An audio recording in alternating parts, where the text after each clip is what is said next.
So, Bethany. Hello. Hello, how are you? I'm great. How are you? Good. We're off format. It's super fun.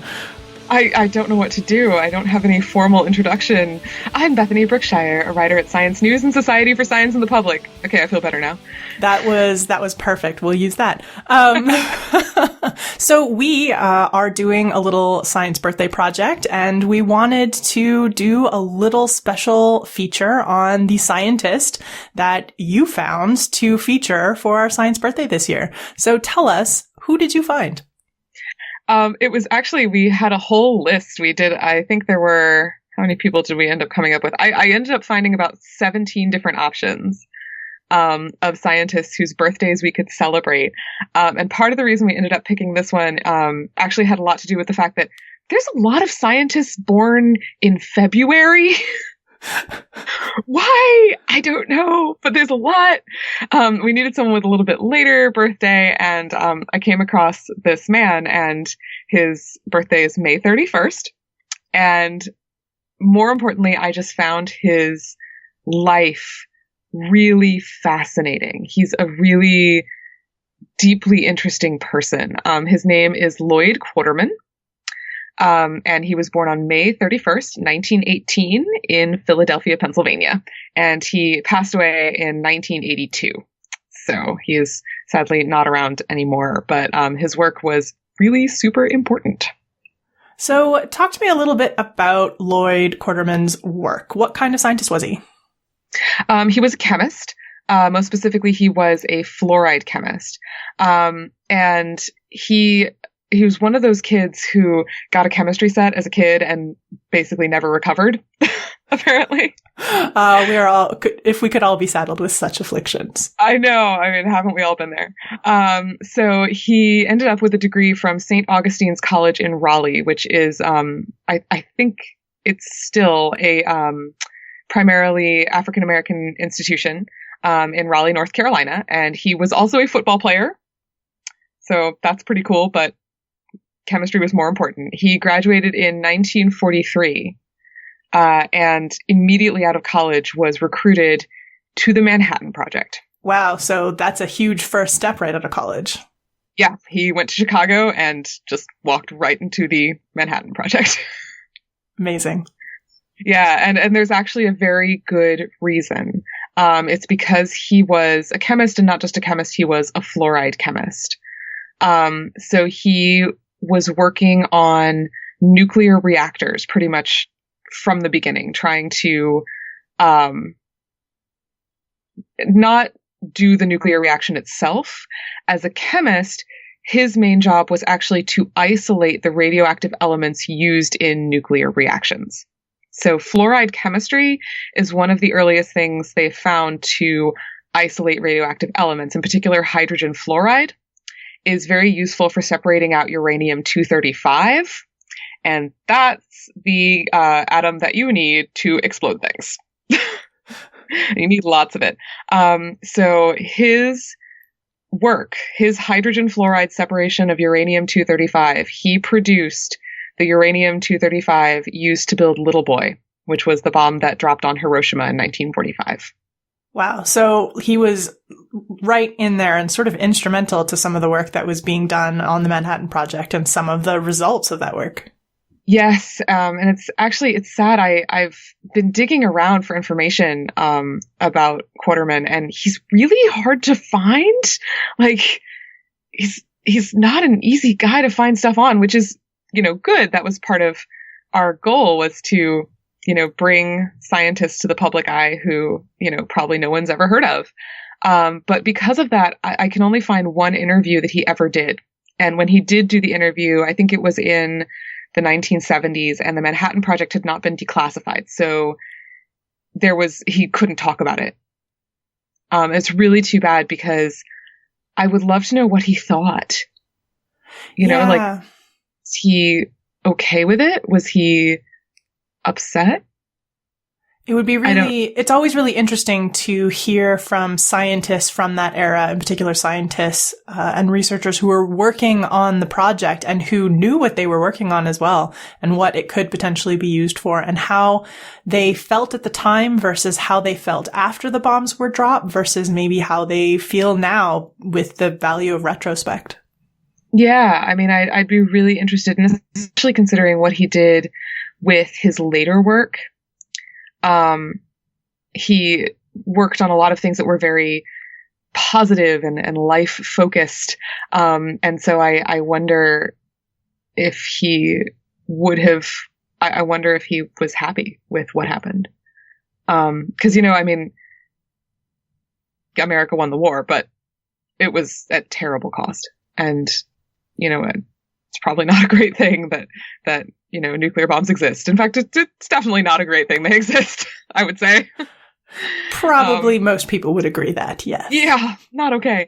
But he, the Manhattan Project lab where he worked in Chicago. So most people think of the Manhattan Project being based entirely in New Mexico. But there were Manhattan Project labs in various places around the country, including Chicago. And the lab where he was working was actually transformed into what is now Argonne National Laboratories. And if you go to their website, you can actually find his papers. They're still there. So, and he worked at Argonne National Laboratories until his death, actually, I think. And he continued to work on fluoride there, and he did some really cool stuff. So he used it to prove that inert gases, so argon, xenon, these are gases that usually don't react with anything. He used it to prove that they can react with other atoms, and he got them to react with fluoride, and he created combinations of things like fluoride and xenon. And that sounds like wonky, nerdy superchem. Like, oh, look at you, you're just, colliding atoms, whatever. But no, it's actually really important. Xenon difluoride turned out to be incredibly useful for etching silicon plates. Tiny, tiny silicon plates, which also sounds kind of like something you would only use to create something used in a lab. But no, it's used to etch tiny silicon plates like the ones used in the microphone of your cell phone right now. So the silicon plate in the microphone of your cell phone was probably etched with xenon difluoride, which was developed by Lloyd Quarterman. So every time we use the microphone on our cell phone, to some extent, we are using something that only happened in part because of Lloyd Quarterman. Because of him. And when he discovered that those inert gases could react with fluoride, it really shook up the chemical community. They were very surprised by this. Like, it was just kind of assumed that it was not a thing that could happen. So, he really discovered something interesting. And he also had this pet project, which sadly never became a thing. I think he ran into kind of political and funding issues and that sort of thing. But what he really wanted to do with the rest of his life's work was to develop artificial blood using chemistry. It never happened, but he really wanted to do it. Well, as hobby and pet projects go, that sounds like a pretty worthwhile one. Yeah. And also it should be noted he did additional work on uranium-235, not for more bombs, but actually to create the world's first peaceful nuclear reactor used for energy. So he was involved with that one as well. So he did a lot of, and he created atomic-powered submarines. He worked on those too. That's awesome. So, I mean, he did a lot of stuff, but he's just I think I love that he's done so many varied things with chemistry. But I also really find it fascinating that his legacy, even though, everything he was doing was kind of at the time, not necessarily positive, but patriotic, it still has a kind of complicated legacy because of what, he had to create. Did he have much choice in what he had to create? But, he kind of ended up with a complicated legacy. And I think that's really interesting. It's interesting too that, I mean, he's clearly made a lot of really important contributions, and I had never heard of this person. And I know that you had a lot of trouble tracking down information about this scientist. And if you look at the scope of the work he did and what contributions it made, that's really surprising that he's so buried. Or maybe it isn't surprising given that he was an African American scientist working in the 40s. I mean, I think that was part of it. He was an African-American scientist working in the 40s in World War II, one of 6 African-American scientists working in the Manhattan Project in Chicago. And he was working under Enrico Fermi and Albert Einstein. So it's probably, there's certainly probably some racism involved. But there's also definitely some star power overshadowing, because, I mean, Fermi and Einstein were already famous before the Manhattan Project. Yeah, I mean, both of those scientists would cast very long shadows. Yeah, so I think that's part of it. Yeah, but I did have a lot of trouble finding it.